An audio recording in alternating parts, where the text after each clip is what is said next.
Amen. Ama-elder, amadikoni, abaphathi basemawandleni, ama-administrator, abantu abasha, izinsizwa nezintombi. Amen. Sunday school abafana namantombazana. Grace and peace bazalwane. Amen. Hallelujah. Siyabonga kulo mcimbi wanamhlanje from mockery to majesty. Amen. Hallelujah. Manje ke bazalwane sekukuningi esikhulunywe kusukela ekuseni ngihlatshwe umxhwele also yilaba bakhuluma la bazokwenza i-motivation bakhuluma kabanzi. Amen. Manje kukhulu ukuthi ngithi ngizoqhubeka kanjani. Amen. Ngoba sekunesivunguvungu sikamoya. Amen. Siyabonga umfundisi Milwa for laying a foundation for us, and thanks to all other speakers abafakazele bakha kule topic. It's a very important topic, bazalwane. Amen. Hallelujah. Mina ke bazalwane even heading yam vele ilapho the mockery that became our victory. Amen. The mockery that became our victory. Amen. Hallelujah. But ngifuna ukwakhela almost kuloko umfundisi Milwa akushilo ekugcineni almost la athe khona you cannot be able to go to the majesty also without going through some stuff. Amen. Without going through some stuff. Amen. Abantu abaningi bazalwane bayayithokozela iglory. Bayathokozela ukuba kushine. Kodwa bakhohlwe ukuthi ukushine lokhu esokukhona kukhona abantu ababhadale. Amen. Hallelujah. Uma ufuna uba umfundisi ngokubona abafundisi kwangathi baphatheka baphezulu hamba uyobuza umfundisi ukuthi uvelaphi. Amen.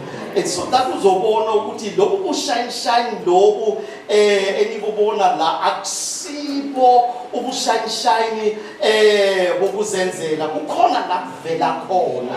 There's a cross behind lokhu kushine. Tshela umakhelwane nakho ithi makhelwane, there's a cross behind ubushine. Amen. Hallelujah. My point of departure ngicela ukuthi ngixoxele istory a long time ago, very long time, because thina since umamthetha ukuzile ekseni ukuthi ababusana nivele ibambe kusukela nini thina sibambe kusukela 1985. Amen. 1985. Yeah, besitoke sibambile. Now long time ago angiyazi ukuthi ngayifunde encwadini le story of ngasifunda kuma pamphlet or what, but there was a pastor oye ehlupheka. Umfundisi wayenze njani bazalwane? Wayehlupheka lo mfundisi ashumayela anganalutho, abantwana sometimes balanga bangadlili. Amen. Abantwana balala bangadlili. So lo mfundisi wayehlupheka ngelinye ilanga wakwata lo mfundisi nakathandaza wablame uNkulunkulu. Wablame uNkulunkulu ukuthi ngiyakusebenzela. mara ebeka abantwana bambatana ngendlela wablame uNkulunkulu kanti uNkulunkulu uzawufika especially ekuseni wafika uNkulunkulu wathi umfundisi vuka wavuka umfundisi wezwa ukuthi manje ukhona uNkulunkulu uyakhuluma wajabula ukuthi uNkulunkulu ebe lokho ngimbiza ufikile wajabula umfundisi wavuka uNkulunkulu wathi niyawazi ama-lactogen bazalwane niyawazi ama-lactogen ama-black amanye amakhulu so lactogen niyawazi bazalwane ama-black umfundisi usikimise umbhede wakhe ngema-black layo lactogen anazi amen impede kade behlala phezu kwama-lactogen uNkulunkulu wathi thatha le black lele osikimise ngalo mbhede wakho uphume waphuma umfundisi ephethe iblack lactogen uNkulunkulu wathi uyephuma nangegate waphuma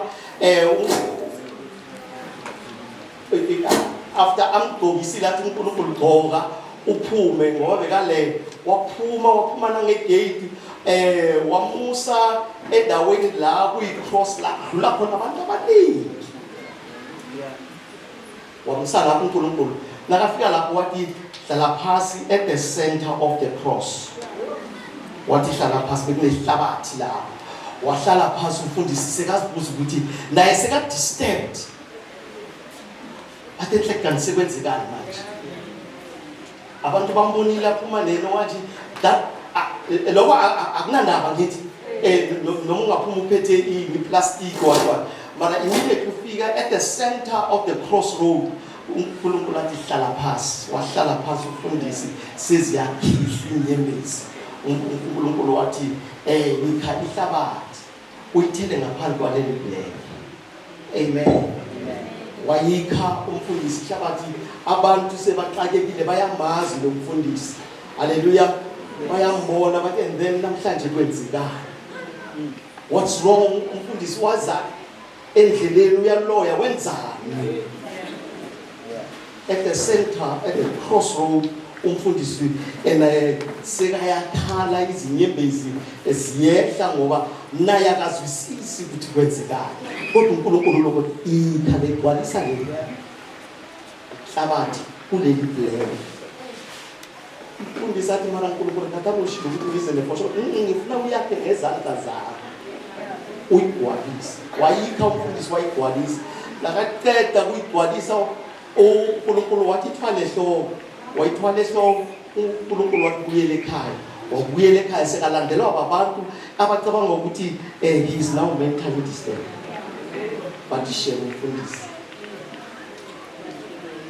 bayamazi ukuthi uyahlupheka bayamazi ukuthi izinto azihambi kahle amen nakafika ekhaya nakaqeda ungena egeyidini ame athi uNkulunkulu manje ngenzeni uNkulunkulu ufuna ukwenzani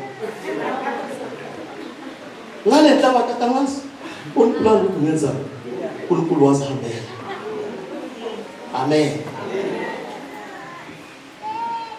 kanti uNkulunkulu udila naye kunezinto uNkulunkulu adila naye ngazo when God comes empilweni yakho sometimes izinto azenzeki empilweni yakho ngoba kunezinto ezivimbe uNkulunkulu and at some point you are going to blame uNkulunkulu abanye bethu kunezinto ezisivimbayo mara siyafasta siyanikela senza konke mara kunezinto esinazo ezivimba uNkulunkulu ukuthi asebenze empilweni zethu bese kugcineni blame yena uNkulunkulu tell makholela nathi makhelwane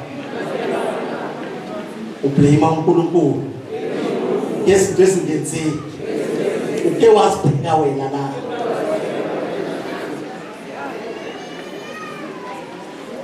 after some time umfundisi got to understand ukuthi uNkulunkulu bekadila nami kunama-pride enginawo kunempiko enginazo uNkulunkulu bekazihluba and from there when he realized that izinto zaqhuma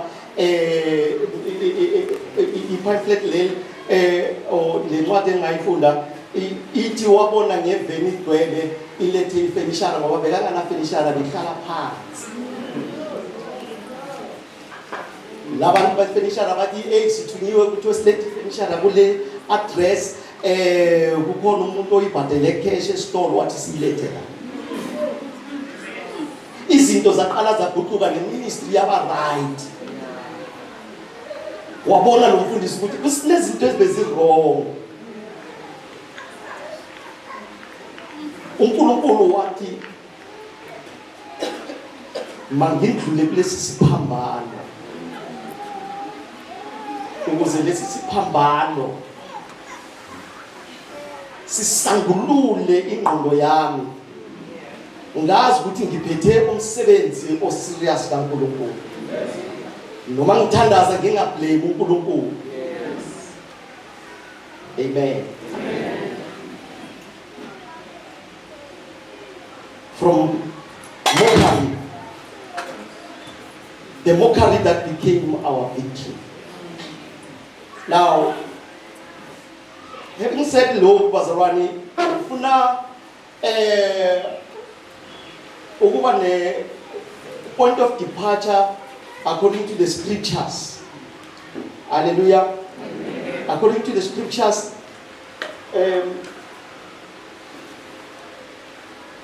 ngifuna ukuveza ukuthi uJesu nakeza lamhlabeni njengoba nakaya lapha esiphambaneni lapho kwenza kukhona la uJesu avela khona. Kukhona la uJesu azathi bazalwane kukhona la uJesu avela khona. When we read in what John chapter 17 verse 5, uJesu uyathandaza umthandazo wakhe lo. Hallelujah. John chapter 17 verse 5.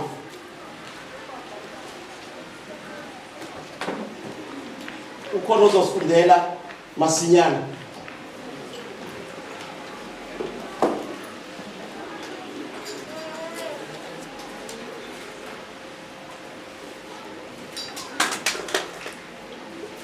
John chapter 17 verse 5. Yeah, sifundele masinyana.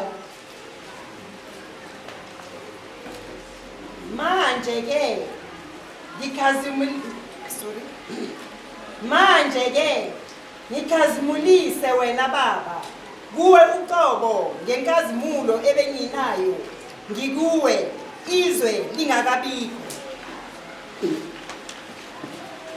In English.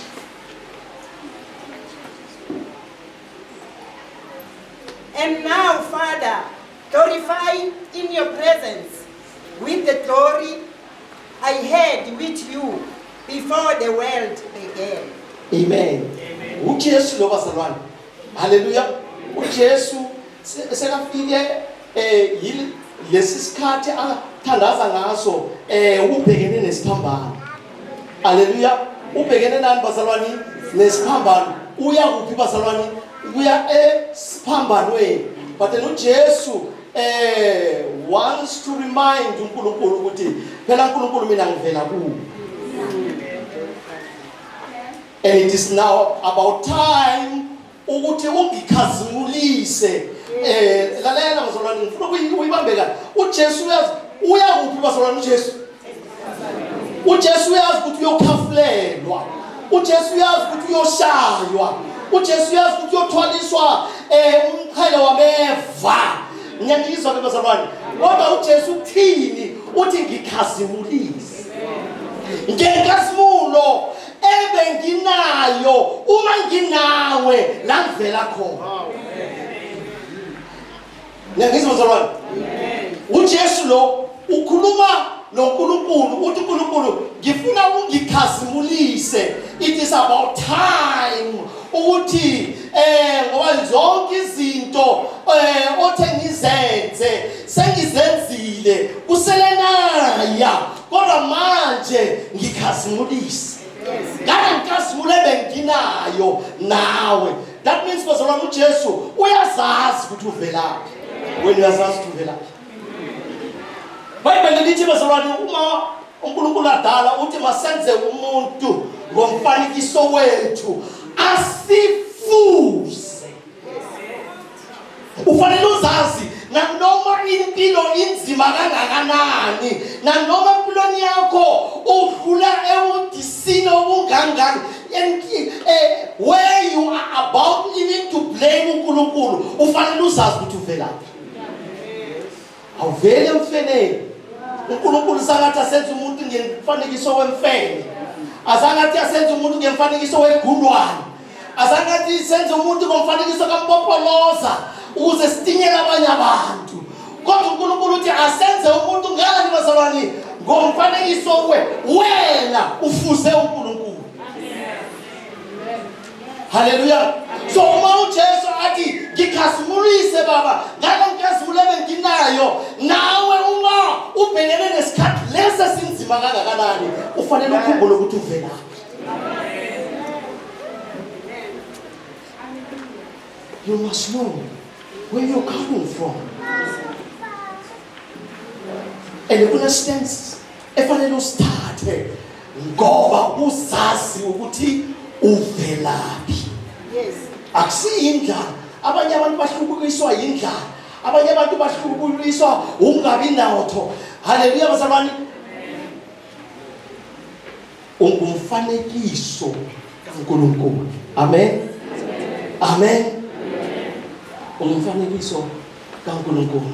So uJesu uma bhekene nabo bonke lokubunzima, inhlamba ngokhali inhlamba ebekabhekene nayo, but then he is able to pray this prayer. Father, glorify your Son just with the glory as it was when I was with you. Glorify your Son. Amen. Hallelujah. Ngizotela siphinde siye ku Psalms 22. Amanye amavesi bawafundile Isaiah 53, Matthew 27 bawafundile.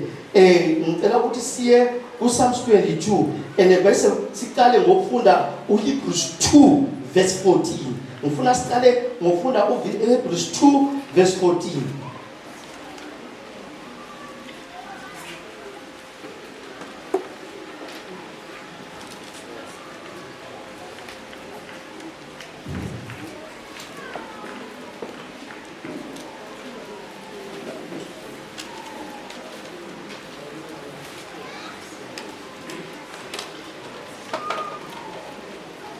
Sesikhona bazalwane. Hebrews 2 verse 14. Ngakho-ke njengokuba abantwana bahlanganyela igazi nenyama, naye uqobo wahlanganyela kona lokho, ukuze ngokufa amchithe abe nawo amandla okufa onguSathane. Amen. Now ngithi semina uJesu bekazi ukuthi wenza njani bazalwane, uvelaphi. Yingakho athandaza lo yamthandaza ku John chapter 17. Hallelujah.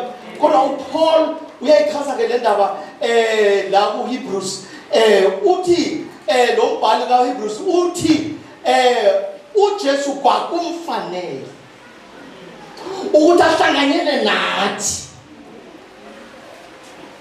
Kwakwenza njani bazalwane? Ahlanganyele nani? Kuphi?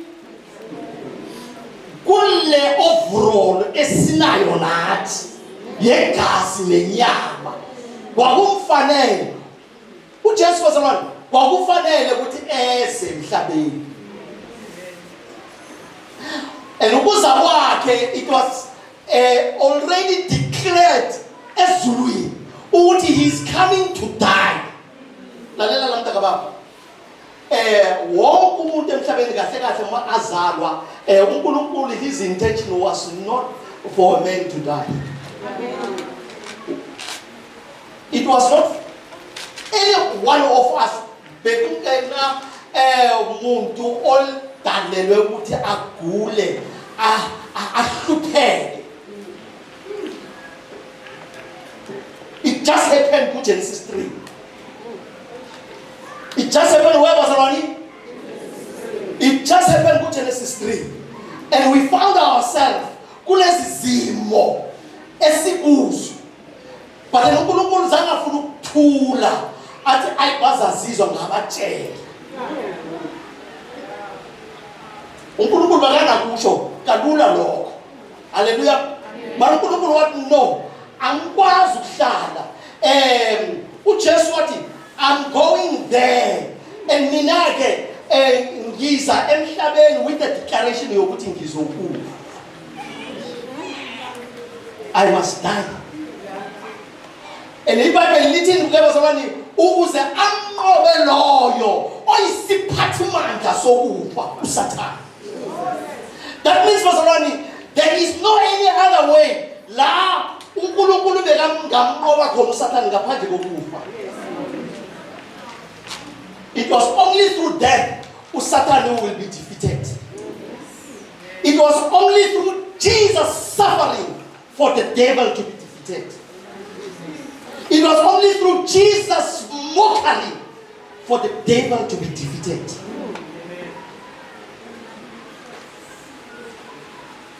uSathane yena uma abona uJesu, especially lesikhathi aqeda ukubanjwa, uSathane waye celebrate, beka celebrate athi ngitholile. Ungidlulile naka fast 40 days.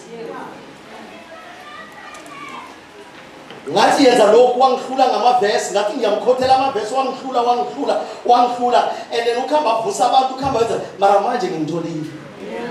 David didn't know ukuthi this is the beginning of his end. He didn't know ukuthi this suffering it was designed long before. It was designed even before the foundation of the world. The suffering. Ukuze anqobe loyo. Angidakusho mina bazalwane. Ukuzenza njani? Anqobe loyo. Oyini? Oyisiphathimandla uSathane. Amen. Now, njengoba sebakhulumile bazalwane nomfundisi akhulumile number of mockeries esizibonileyo Psalms 22 uveza some of the mockery la uJesu abethwa khona ngenduku bamkhohlelela and all that. This was prophesied. It was designed long before. Psalms was written a number of years, many years before uJesu afike emhlabeni. Amen. Iyazwakala bazalwane. Amen. Asifundeni bazalwane. Psalms 22.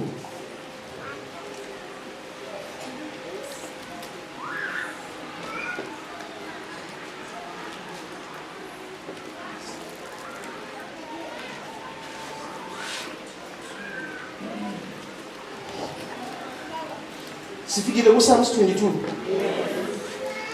Hey. iBhayibheli lakini ngifuna ukubeka.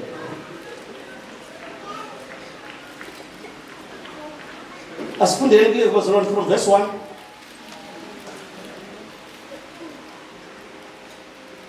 Ifundeka kanje. Kumholi wokuhlabelela indlela induzelakazi yokusa. Ihubo lika Davide.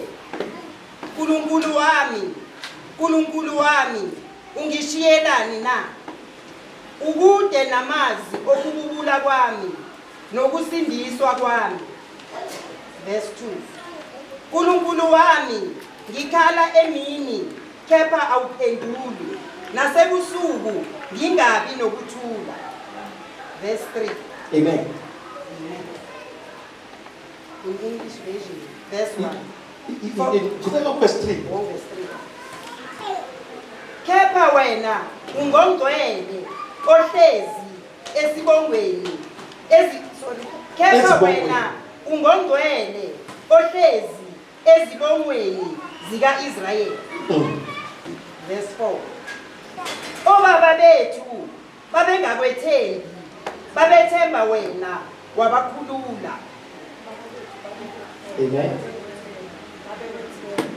Obaba bethu babekwethemba, bathemba wena wabakhulula. Ngifuna khona Qhubeke verse 5. iqhubeka ya verse 5. Bakhala kuwe, bakhululwa, bethemba wena, abaze bajabha. 6.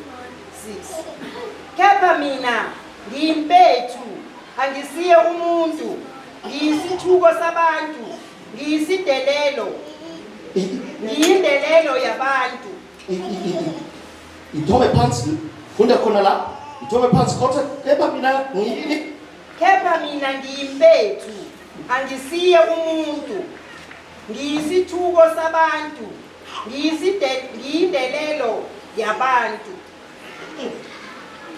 Kepha mina ngiyimpethu.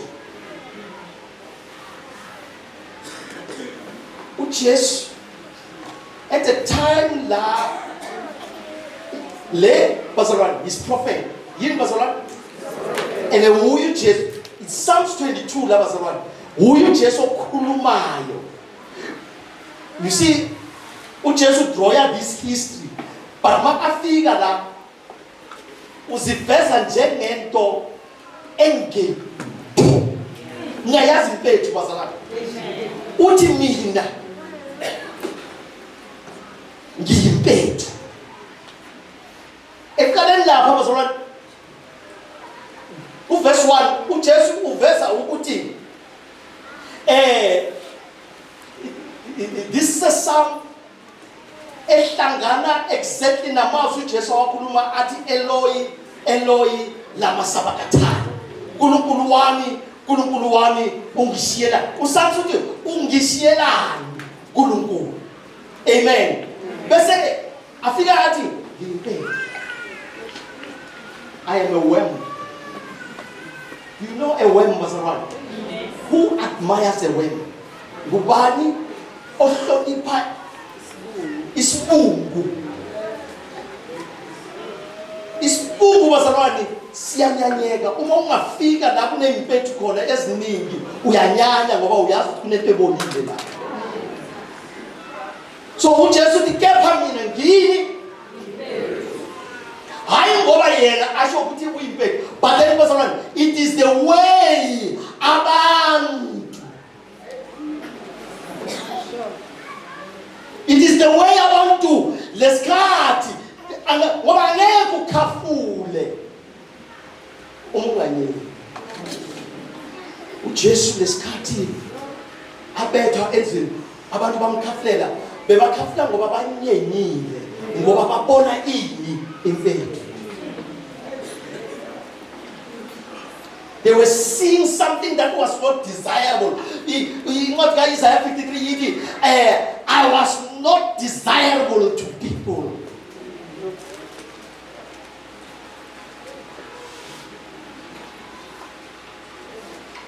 Kepha mina ngiyimpethu.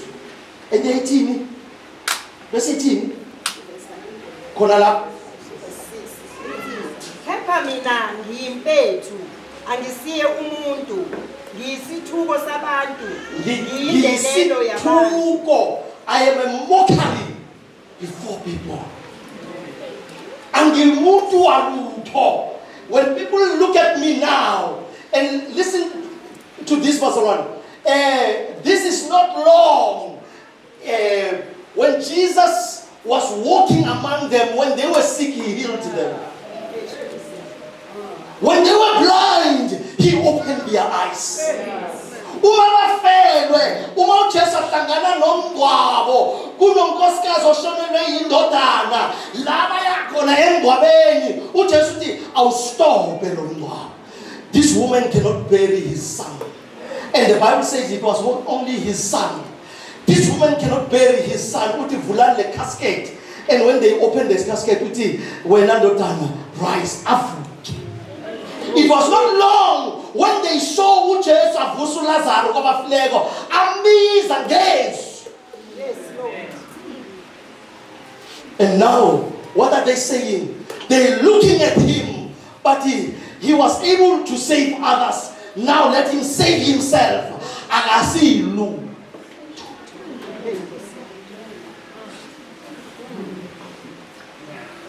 Simtolile. You see, the devil was saying, Simtolile lo muntu. La mandla yana katanawo. Aphi. Ithi ngisithuko sabantu. People are mocking at me now.